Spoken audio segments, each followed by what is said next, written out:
يا صباح الفل، لأ هنقول صباح الياسمين عشان ده ياسمين، يا صباح الياسمين على قلوبكم الجميلة الحلوة، تسلموا لي على سؤالكم عليَّ وجودكم الحلو في حياتي، ربنا يا رب يحميكم ويستركم ويحفظكم ويبعت لكم أيام جميلة يا رب اللهم آمين. النهارده يوم جديد عايزة أقول لكم حطوا لايك من إيدِك الجميلة، أنا بافكّرِك أهو عشان اللي بينسى يفتكر، ربنا يجازيكم كل خير يا رب. هنا بقى بُصّوا كان عايزين نفطر، عايزة أقول لكم الفيديو ده مجمّع كده كام يوم كده ورا بعض لإن أنا فعلًا كل ما أقول هاصوّر روتين معاكم ألاقيني أنشغل وما أكمّلش بقية الروتين، ففي اليوم ده كنا جايبين فطير كان هيصبح تقريبًا الجمعة تقريبًا، وقُلنا بقى نجيب فطار كده بقى إيه، وبعت ابني جاب جبنة قديمة ولانشون وإيه، وقعدوا إيه فطروا، كان عندي بقى عسل في التلاجة وحطّوا بقى وفطروا وكده. أمّا أنا خدت كام شريحة كده من الشريحة اللي هي بالبذور الكتان ديًّا، وقعدت آكل كده وبعدها بنُص ساعة كان الشاي بتاعي بِرِد، قُمت رايحة واكلة. طبعًا دي مقرمشات كده معمولة ببذور الكتان، عايزة أقول لكم أنا جِبت السلاكة دي ب35 جنيه على أساس إن أنا أسلِّك الحوض بيوقّع من الماسورة مكتومة من جوّه، بقى لها فترة أصلًا من يوم ما سكننا هنا وهي بتوقع، بس أنا مكسلة إن أنا أعملها من يومها يعني، فقُلت يالّا لقيت البتاعة السلاكة دي شوفوا بتضغطوا عليها بتطلّع السنان كده، بتقوم ماسكة أي حاجة كاتمة الماسورة من جوّه وتسحبيها وتطلّعيها، هي بقى مكتومة من هنا، فطبعًا المسافة بين دي وبين البيبة حتّة صغيّرة شوفوا المَيّة بتُقع إزاي هي مش واضحة معاكم بس المهم زي ما أنتم شايفة سايبة لكم المَيّة مفتوحة عشان أبقى أوريكم إن المَيّة بتوقّع، وعايزة أجيب لها خرطوم جديد، وعايزة البتاعة اللي أنا أسلِّك فيها دي، فهاضبّط أموري لإن مهما أحط لها حاجات مَيّة سخنة وحاجات تسلِّك ما بتسلِّكش، فقعدت أحاول فيها كده وبرضك في الآخر ما عرفتش. غير كده إن إحنا برضك عايزين نخلع الشفاطات بتاعة المطبخ والحمام، نبعتها إنها تتصلّح، لإن بصراحة بايظة خالص من يومها، من يوم ما سكننا هنا ما عملناهمش بصراحة. وصاحب الشقة بجد قال لنا هاتوهم، بس إحنا ما كناش فكّيناهم يعني. عملت لهم صينية جمبري كده بالخضار، وسابقة قبل كده كنت عاملاها معاكم، وشغّلت بخور كده عشان الريحة، حطيته كده على الأرض، طبعًا أنا لسه هاجيب لي مبخرة كده من اللي هي بتتحط فيها البخور اللي هو ده، لإن المباخر اللي عندي على قد قرص صغير كده من الفحم، إنما ده فحم خشب، تمام، فقُلت بقى هاحط كده بقى إيه وأبخّر الدنيا كده وأضبّط الدنيا معايا، هنا بقى كنت حاطة البتاعة ديًّا LED كده بس بسيط يدّيني إضاءة، لحد ما أخلّي الشكل أحلى من كده يعني، لإن إحنا اليومين الجايين إن شاء الله هندخل على تنضيفات المطبخ بإذن الله إن شاء الله، لإن أنا كل ما أقول كده ما ألاقيني مش باعرف أصوّر، فإن شاء الله ربنا يسهّل ونعمل تنضيفات الشتا مع بعض. غسلت المواعين وعايزة أقول لكم بقى تعالوا بقى هنا إيه، هنا بقى تعالوا أوريكم أنا كان نِفْسي في زرعة خضرا أوي، وكان نِفْسي في وردة، بس طبعًا الوردة دي كان نِفْسي فيها أوي، أروح وآجي عليها في المحل وأشوفها قدّامي، آخر ما زهقت قُمت رايحة قايلة لأ والله طالما هي شاغلة بالي كده ونِفْسي آخُدها، طَب والله أنا رايحة آخُدها، وسبحان الله أي حاجة نِفْسي فيها مهما أروح ويعدّي عليها شهر شهرين أروح ألاقي مكانها هواه، يعني أخاف إن حد ياخدها لأ، بابقى مقتنعة إنها هتبقى مكانها لحد ما أروح آخُدها، جِبت لي البتاعة دي عشان أحُط فيها البخور زي ما أنتم شايفين، هي إيه، هي صبّانة بتاعة حلاقين اوعوا تضحكوا عليَّ. صبّانة للحلاقين، باقول له: "أنا عايزة المبخرة دي." قال لي: "يا بنتي دي صبّانة بتاعة الحلاقين." قُلت له: "يا عم بس هاتها بس." فهاعملها زي ما أنتم شُفتوا كده معايا في البخور اللي أنا حطيته على الأرض، تمام، عشان ما عنديش حاجة stainless هنا وخايفة إن البتاع اللي أنا حطيت فيها البخور يتكسر. جِبت مانيكير عشان أدهن بيه الترابيزة بتاعة الرُكنة لأنها متخربشة، وجانا جابت القلم ده بتاع تقريبًا أنا مش فاكرة مش عارفة هي جايباه لإيه يعني، المهم جِبت قصافة ب10 جنيه والقلم كان تقريبًا ب15 وأنا جِبت علبة دبابيس من دي ب10 والمانيكير كان تقريبًا ب20 وجانا جابت الفرشة ديًّا بُصّوا ما تسألونيش على حاجة الmakeup لإن أنا ما بافهمش فيها أنتم عارفين إن أنا خبرتي واسعة أوي. المهم ده ما ضحّكوا جِبنا المناديل ديًّا كان باقي فلوس يعني، فالراجل قال لي: "خُدي الحبّة دول ب5 جنيه." جانا بقى أفكّرها ده هُم جوّا يعني قناع مفتوح حوالين العين والبُق زي ما إحنا بنجيبه كل مرّة، طلع منديل مربّع. اوعوا تجيبوا البتاع ده خالص. المهم تعالَ بقى بُص طقم البهارات دي، أنا كان نِفْسي فيه أوي، ولمّا لقيته في المحل كان نِفْسي فيه من أول ما طلع من 3، 4 سنين، بس ما كنتش بالاقيه قدّامي، لمّا لقيته قُلت لأ أجيبه، ليه؟ لإني أنا طقم التوابل بتاعي أنتم عارفين الرخامة صغنونة، ما فيش رخامة إلا بتاعة الحوض بس، وطقم البهارات واخد مساحة كبيرة، فقُلت أجيب ده منه مساحة صغيرة وأحط فيه البهارات الأساسية بس، اللي هي فلفل أسود، كمون، بابريكا، كزبرة، توابل فراخ والحاجات دي.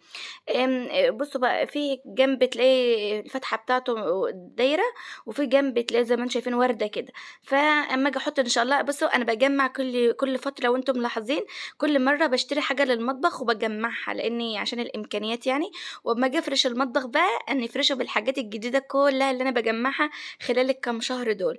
أنا بصراحة يعني عادي اللي هو أنا باحب إن أنا أأخّر نَفْسي عادي لحد ما أجمّع شوية حاجات كده وأقوم نازلة بفيديو تجديدات بإذن الله تعجبكم. تعالوا بقى كان نِفْسي أوي يبقى عندي مَج حرار مَج حراري، أيوه كده. المهم لقيت المَج ده أبيض في أسود قُلت لأ هو ده. أنا ساعات باحب إن أنا أشرب مشروبات بس بالاقيها بتبرد معايا بسرعة، فجِبت ده كان تقريبًا ب150 فعجبني شكل الكاميرا. في منّه أسود خالص وفي منّه أبيض وأسود، جِبت الأبيض وأسود. بس لقيت حتّة مقطوعة كده بعتّ جَنَى بالفاتورة رجّعته وجابت واحد ما يكونش الكاوتشة بتاعته مقطوعة، فاهمني؟ فبدّلناه يعني بعد الفيديو ده رُحنا بدّلناه. هنا بقى جنى كان نِفْسها في المَج ده من أول ما طلع بس كان شكل أول ما طلع كان عليه شكل الجاموسة تقريبًا فاكرينها. هنا بقى شكل الفلامينجو. فجنى قالت لي: "ماما نِفْسي فيه." وما أعرفش إيه وكده. فهي جابته بقى كان معاها فلوس محوّشاها لإني بادّي لها مصروف زي أخواتها بالضبط، بس هي ما بتروحش المدرسة، فهي بتحوّش المبلغ بتاعها وأنا زوّدت لها على حاجة بسيطة وقامت رايحة جايباه، تشرب فيه حاجة سخنة يعني، كان ب180 جنيه. أنا طبعًا غطا الحلة بتاعي اتكسر.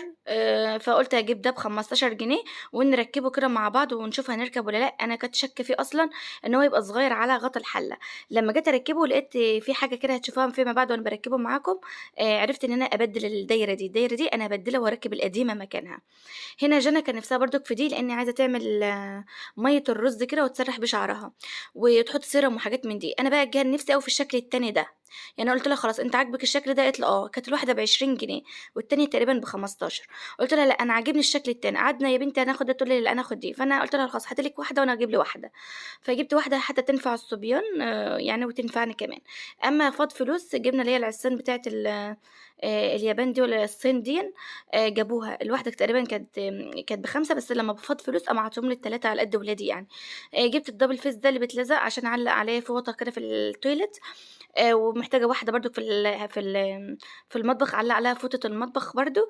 يعني أنا بُصّوا انتظروا منّي تجديدات بقى وحاجات حلوة كده بس على قد إمكانياتي يا بنات، يعني ما حدّش بقى بُصّوا يعني على قد إمكانياتي. الواحدة من دي ب5 جنيه ودي تقريبًا ب7.5 أو ب3.5. المهم يا بنات عايزة أقول لكم إن شاء الله الأيام الجاية تكون حلوة. أحاول يعني أبسط نفسي على قد ما يعني على قد الموجود. عايزة أقول لكم أنا فرحانة بالبتاعة دي أوي، أوي، أوي، أوي. باحب الورد أوي، أوي يا بنات، بس هي عايزة تتغسل لأنها متطربة. عايزة أقول لكم روح قلبي وحياتي دي. أنا فرحانة بيها هي والمَج أوي. تعالَ أقول لكم بقى زوجي الحبيب لقيته جايب لي التورتاية بتاعة عيد ميلادي. طبعًا قايلة لكم الفيديو ده متسجل على كام يوم. طبعًا دي كان يوم عيد ميلادي بس بالليل، يعني أنتم فاهمين قصدي. فلقيته جايبها لي وجاي يفرحني بها، فعايزة أقول لكم دي تورتاية عيد ميلادي. ربنا يخليكم ليّا ولا يحرمني منكم أبدًا، ويخلّي لي زوجي يا رب ويخلّي لي ولاده. وعايزة أقول لكم التورتاية جميلة، قعدنا بقى واحتفلنا مع بعض. وهو على فكرة اللي قال لي صوريني، والله العظيم هو اللي قال لي صوريني عشان الناس اللي بيسألوا عني. وأنا باصوّر التورتاية قال لي: "صوريني يا ستي ولا تزعلش." المهم يا بنات عايزة أقول لكم هنا بقى سمسم نايم وأنا قلت ده كان يوم تقريبًا تاني. خدت بقى جَنَى وقُلت لها تعالي طبعًا سمسم كان تعبان وسُخنة زي ما أنتم شايفين أهو. جِبت له مضاد حيوي مني لنفسي كده، لإن أنا عارفة الدور السخونية خلاص أنا مربية ال3 ولاد وعارفة الدور السخونية بيحتاج له إيه. باجيب البروفين مع الدور السيف اللي هو المضاد الحيوي وبادّي له بقى البوس وحاجات من دي وأضبّط أموري. والمهم يا بنات ادّيت له البوس وكده وقُلت أنزل بقى أجيب فينو وحاجات للولاد يعني وكده عشان تاني يوم بقى المدرسة وكده. هنا بقى جانا راحت جابت آيس كريم وأنا برضه قُلت اشمعنى هي، ما أنا عايزة آيس كريم أنا كمان. هو كده الرجيم باظ. جِبت توستاية حلوة هتشوفوها معايا دلوقتي. سمسم كان عايز علم مصر لإن هيعملوا حفلة عشان 6 أكتوبر. عايزة أقول لكم زي ما قُلت لكم الفيديو ده متصور على كام يوم، عشان كده تلاقوا كل حاجة كده دخلت في بعض. هنا الورق دي 11 ورقة متصورين عشان التقييمات بتاعة العلوم، تصوروا مادة واحدة بس مصورين ورقة 11 ورقة ألوان عشان التقييمات. أنا مش عارفة موضوع التقييم اللي طلع لنا في البخت ده إيه. شوفوا بقى دي مادة بس واحدة لسه بقى بقية المواد وطبعًا سمسم يعني الحمد لله. هنا بقى جبنا فينو ب20 جنيه باخد لهم على قدّهم والباقي باحطه في الفريزر. وهنا مناقيش جنى كان نفسها فيها. والله أول ما ادّاهاني الراجل كان بيدّيهاني ب5 جنيه، اتفاجئت إن هو بيدّيهاني المرة دي ب15 جنيه وأنا باحاسب. قُلت يالّا بقى مش مشكلة أجيبها بقى وخلاص عشان جنى عايزة منها. مناقيش طعمها حلو أوي بالجبنة كده. جبنة وزعتر. عايزة أقول لكم هنا بقى جِبت إيه، بُصّوا بقى، أنا جِبت 4 فينو ليّا باسيبه كده في التلاجة وباخد نُص رغيف كده بافطر بيه، ولمّا لقيت التوستاية دي قُمت رايحة جايباها. تصوّروا بقى أنا لمّا خدت حتّة من دي وحتّة من الفينو لقيتهم نفس طعم بعض، هي دي، هي دي، بس دي فرق إن هو شكل التوست وديًّا عيش فينو، تصوّروا! والله العظيم. جانا قالت لي: "ماما قطّعيها." قُلت لها: "لأ، هنبقى نقطّعها سوا كده كُلّنا إيه، سوا كده مع بعض." وكده. جِبت لي مشروم لإن أنا باحب آكله كده بصراحة، أو أدخّله في وصفة بيض مع فراخ أي حاجة من دي، يعني بروتين. وجِبت لي واحدة أفوكاتو كده، قُلت لأ يا بت دلّعي نفسِك كده بقى، وطبعًا إيه، مش يعني مش حرام كده تاخدي مصروف لنفسِك، تجيبي لِك كده حباية أفوكاتو، وتعملوا عصير بقى بالموز، تعمليها مثلًا مع ساندوتشات التوست للولاد تبقى مفيدة، ولازمًا كده حاجة في الشهر كده إيه، تصرفيها على نفسِك تكون مفيدة بإذن الله.